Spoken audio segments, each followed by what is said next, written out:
Hey everyone, it's Katherine with Free Tours by Foot. Today we're going to go on just a short little walk and check out Sakura Park and right across the street, Grant's tomb.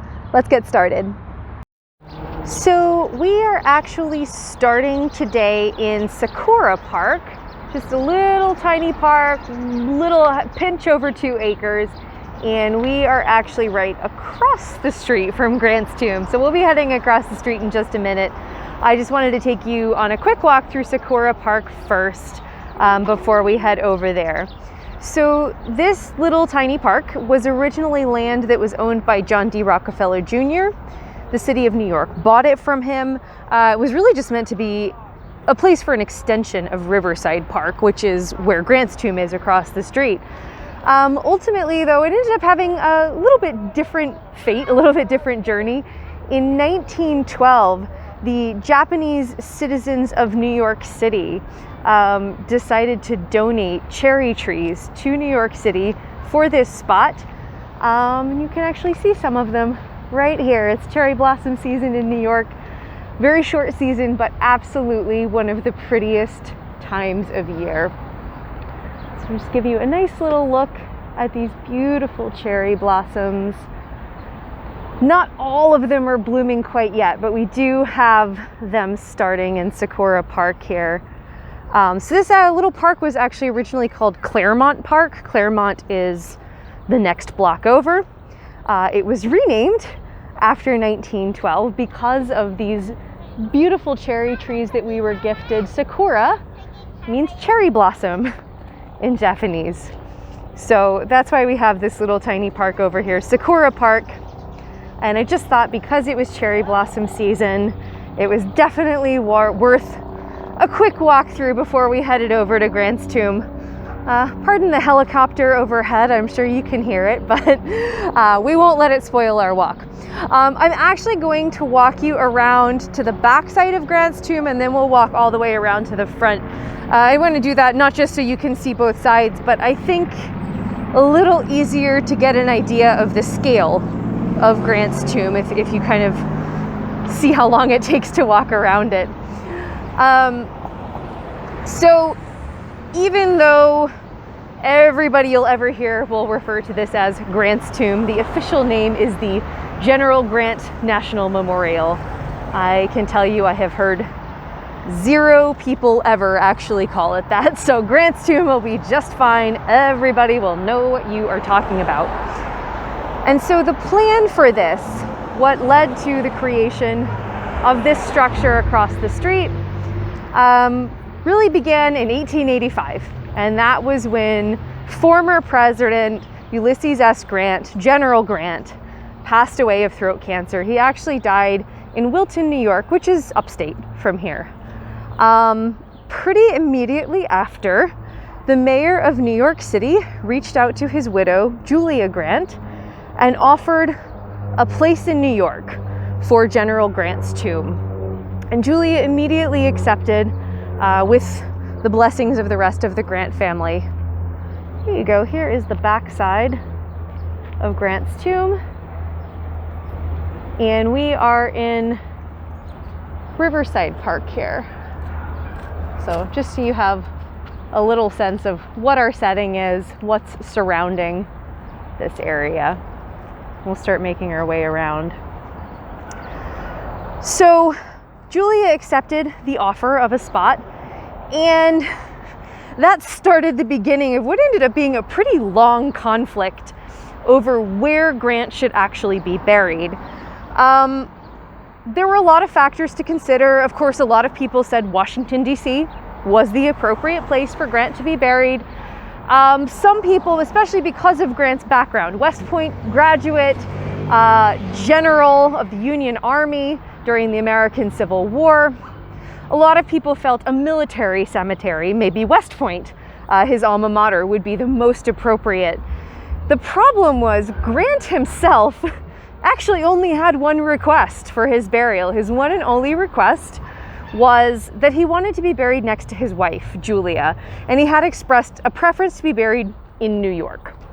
So that sounds like a pretty simple request. Walking along the side of Grant's tomb here, So you can start to see a little bit of the side and some of the beautiful flowers that we have growing right now. The problem with Grant's one and only request is military cemeteries at the time did not allow women to be interred. So any of the military options were pretty much immediately eliminated. And the fact remained, even though people were suggesting other American cities, they were suggesting Washington, D.C. and some other places, New York was the city that had actually offered a spot right here in Riverside Park. And so they decided to commence with the plan to build Grant's tomb here in Riverside Park.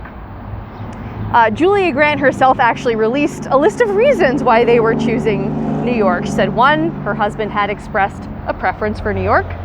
2, New York City is actually where she planned on moving after her husband's death. She wanted something that was going to be close by, something that she could visit regularly. 3, she wanted something that she felt like a lot of people in the United States would be able to come and at least visit. New York is certainly a highly visited area. And 4, most importantly, they were the ones who had actually offered not just a spot for General Grant, but for her as well. And that was what her husband wanted. So Riverside Park it was, we commenced. Here's a little plaque here, just showing photo of Grant, but also showing opening day, the dedication of Grant's tomb. So they started fundraising for this, and they started really actively soliciting funds from people. The problem was they didn't actually have a design, and some people were taken aback that they were being asked to contribute money for something that they didn't even know what it was going to look like.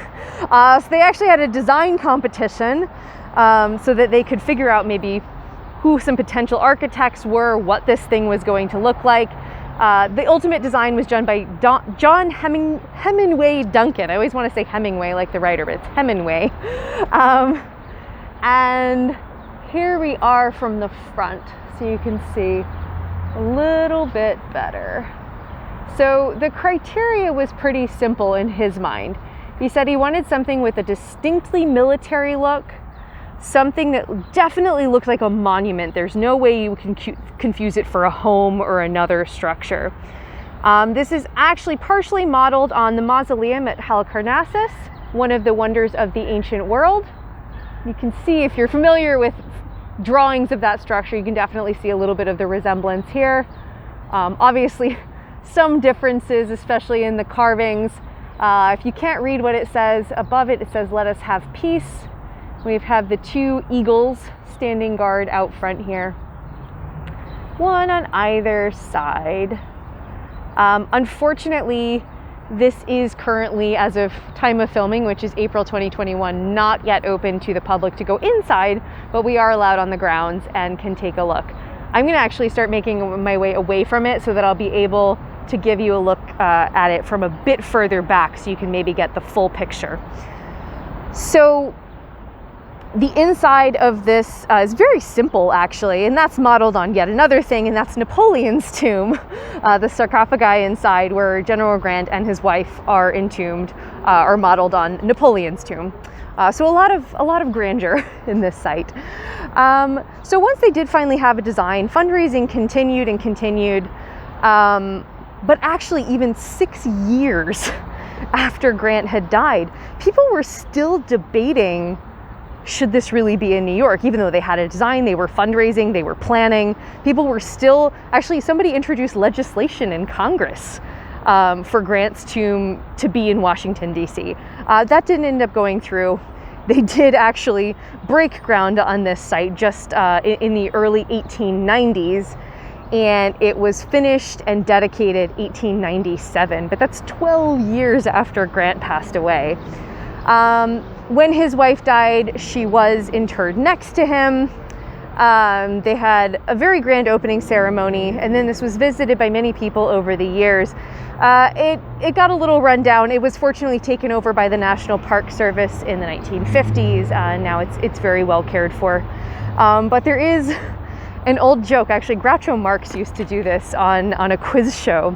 You maybe have heard this before. Who is buried at Grant's tomb? And of course people say Grant, because that's the obvious answer. It's actually a trick question. Nobody is buried in Grant's tomb. because the sarcophagi are actually above ground. Nobody is buried underground at all. So I want to turn around here so now you can see the full setting. We don't have leaves on these trees yet, but you can see this beautiful grove of trees, very grand, leading up to Grant's tomb. So they really did, their goal was for it to look very grand, very dignified, and have a distinctly military feel. And I do think that they succeeded here. So we are up, if you can see the street sign over there, we are up on 122nd Street and Riverside Drive. So we are right on the edge of Riverside Park, which continues over there. So I will say, this is not necessarily something a lot of people make it to on their visits to New York City. But if you happen to be uptown, maybe you're heading up to Harlem, you're going to Columbia University to walk around campus, it is absolutely worth just the quick side trip over here, especially once they open up the inside and you're able to go in. It is definitely something to check out. Right across the street is Sakura Park, and then right over here, just opposite this beautiful building, is Riverside Church. Definitely a building to check out as well. So, like I said, just a short little walk here, but something that you should see here in New York City. Thanks so much for joining me today. Hope you enjoyed our little walk around Grant's tomb in Sakura Park. There's lots of other places we can walk together, so subscribe to our channel if you haven't. Ring that bell so you get notifications every time we release new content. There are a lot of other places we can walk together, and not just in New York. We have videos in New Orleans, in London, places all over the world, and you can see it all right from where you are. So join us next time.